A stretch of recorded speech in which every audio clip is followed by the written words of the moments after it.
elles l'ont fait. Elles se sont déguisées en Winx pour Halloween. Katseye, vraiment niveau interaction avec leurs fans, avec la Gen Z, elles sont au top niveau. Bon, maintenant, moi, ce qui m'intéresse, en vrai, c'est pas ça, parce que il y avait une hype, les fans disaient, elles ressemblent trop aux Winx, Moi, je savais qu'elles allaient se déguiser, vu qu'elles sont très actives sur le net. Moi, ce qui m'intéresse, c'est que ce sont les Winx. Est-ce que vous savez c'est quoi les Winx? Est-ce que vous savez c'est quoi? C'est l'une des meilleures fictions de notre jeunesse. En tout cas, la mienne. Et en fait, ça me fait plaisir à chaque fois que les Winx, elles sont mises en avant, parce que là, forcément, elles vont être mises en avant, vu que Katseye, c'est un groupe d'actualité.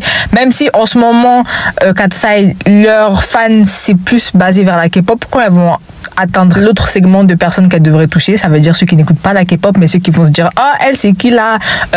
La Manon, là, elle est trop belle et tout, après, ils vont s'intéresser au groupe, peut-être, on sait jamais. Voilà!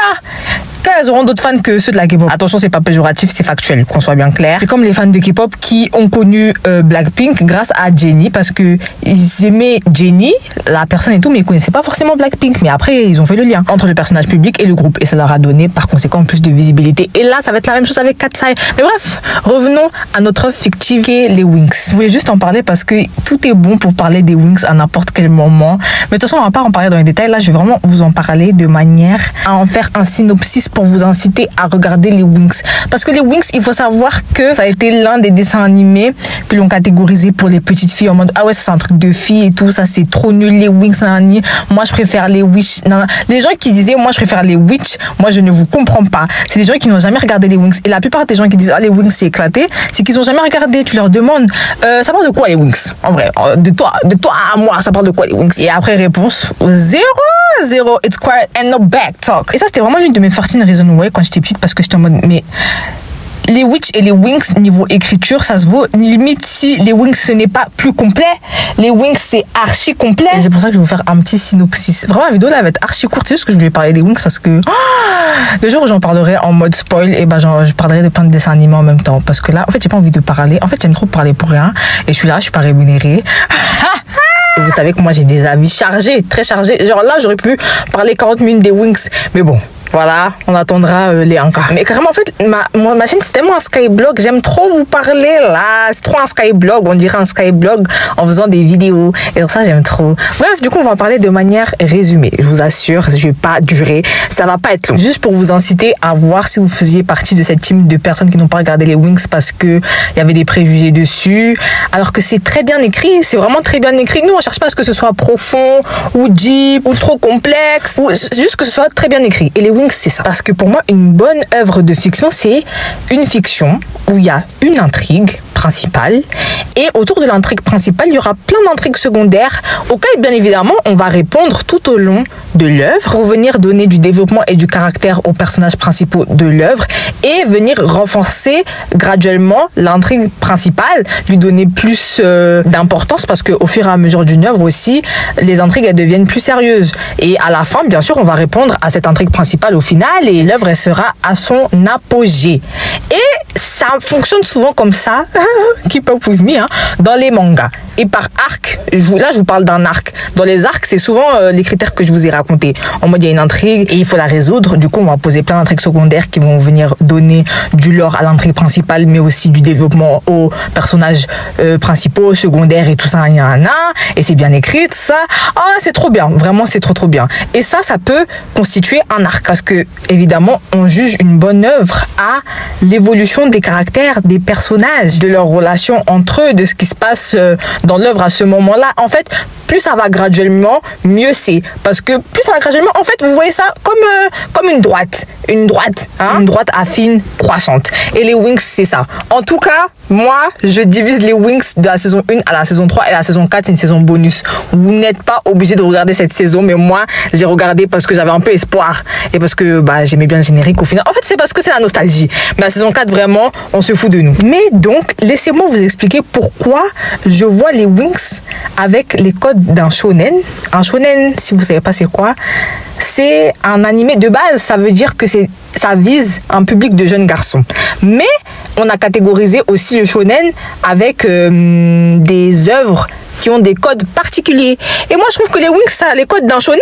Je suis vraiment une geek, c'est vraiment mon skyblog. Mais bref, écoutez. Alors, premièrement, certes, c'est un dessin animé qui vise plus un public de jeunes filles. Ça, je vous l'accorde. Vraiment, ça, je ne peux pas le nier. Mais on a une personnage principale.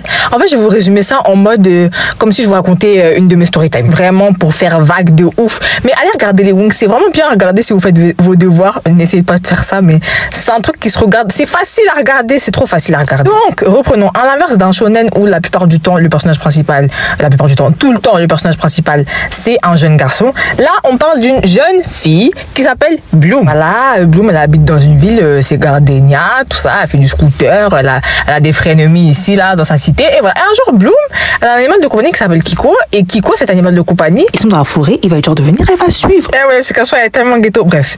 Du coup, elle va chercher Kiko dans la forêt. Et puis là, c'est pas, elle croise un ogre et tout, et une fée qui sont en train de se battre bien comme il faut et tout. Mais la fée, elle était en mauvaise posture. Du coup, elle a mis ses mains devant elle et bam, là, il y a des boules d'énergie qui sont sorties de ses mains. Et vraiment, c'était puissant. C'était vraiment puissant. Bah, par chance, elle a réussi à éloigner l'ogre et tout. Et la fée, elle lui a dit, mais toi, tu sors ça d'où là, tout ça, tu veux pas venir dans mon école et tout. Et puis après, elle va demander à ses parents. Et ses parents sont brochés, ils ont dit, pourquoi pas et tout. Et elle va aller dans l'école de la jeune fille qui s'appelle Alphea. Et puis après, elle va en apprendre plus sur elle-même et il y aura des intrigues autour de ça et tout. Mais pourquoi une jeune fille de Gardenia, c'est comme si c'était genre le monde dans lequel on vivait, genre la terre et tout. Elle a des pouvoirs comme ça sort de n'importe où et tout. Elle est là, elle se fait choper par Stella, la fée du soleil et de la lune. Et voilà, c'est intéressant. Stella, c'était la fée qui était en train de se péter avec l'ogre. Et honnêtement, là, je peux pas en dire plus. À part les explications que j'ai données pour décrire une œuvre fictive réussie, ces détails aussi qui s'apparentent au shonen, je trouve que les Winx, on aurait pu couper en arc. Pour moi, chaque saison, c'est un arc, honnêtement. Et ça monte graduellement de fou. Vraiment, la saison 3, le pic. C'est trop bien. En fait, c'est une œuvre. Une œuvre, quand elle est bien faite, la plupart du temps, t'aimes chacun des arcs. Parce que chaque arc raconte la suite. En fait, t'es obligé de suivre chaque arc. Et chaque arc, ils sont importants, descriptifs. Et chaque arc a une thématique associée à celle précédente pour qu'il y ait un fil conducteur dans l'histoire. Et les Winx, c'est tellement bien écrit, je trouve. C'est vraiment un bon dessin animé pour enfants. Et les gens qui disent que Bloom, il y a beaucoup de personnes qui trouvent que Bloom, c'est un personnage principal complexe. Mais est-ce que vous connaissez Rachel Berry dans Glee? Bloom, à côté, c'est rien du tout. Bloom, c'est vraiment un agneau. Un agneau! C'est pour ça, pour thématique saison 4, allez. Et c'est pas, en vrai, c'est pas un spoil, vraiment, parce que la saison 4, elle est vraiment éclatée au sol. Il y a des petits moments que j'ai bien aimés, mais si c'est pour cut the cameras. Voilà, c'est pour ça que vous devriez aller voir les Winx, à moins que vous l'ayez déjà fait et que vous ne faites pas partie de cette team. Si vous aimez réellement pas les Winx, dites-moi pourquoi en commentaire. En mode juste, j'aime pas parce que c'est pas le genre de dessin animé que je regarde et ça m'intéressait pas, tout simplement. Mais pas dire c'est nul, parce que quand je vais vous demander ça parle de quoi, vous allez me dire de fait. Non mais sans blague, sans blague. En mode Toy Story, ça parle pas de jouets là. Non mais blague à part, vous avez le droit de trouver ça nul hein.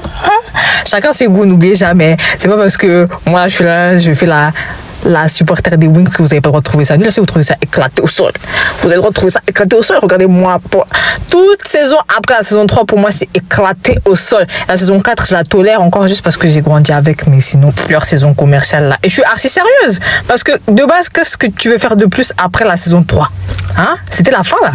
C'était la fin. Les saisons, après, c'est les saisons commerciales. Rentrez-vous bien ça dans le crâne. Moi, j'aurais bien aimé qu'ils fassent des saisons sur les autres caractères, enfin des séries sur les autres caractères comme ils ont fait avec Popixie. Je savais il y avait un truc sur...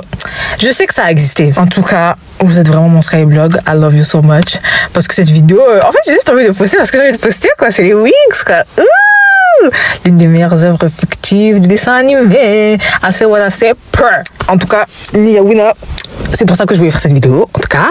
Et voilà quoi. Oh, j'aime trop les Winx. J'aime trop les Winx. En fait, j'aime trop les dessins animés. J'aime trop nos dessins animés. Je trouve qu'on a été gâtés sur le fait d'avoir des dessins animés avec des épisodes qui se suivaient et qui essayaient de faire une intrigue cohérente. On en a eu plein. On a eu la dose, en tout cas notre génération.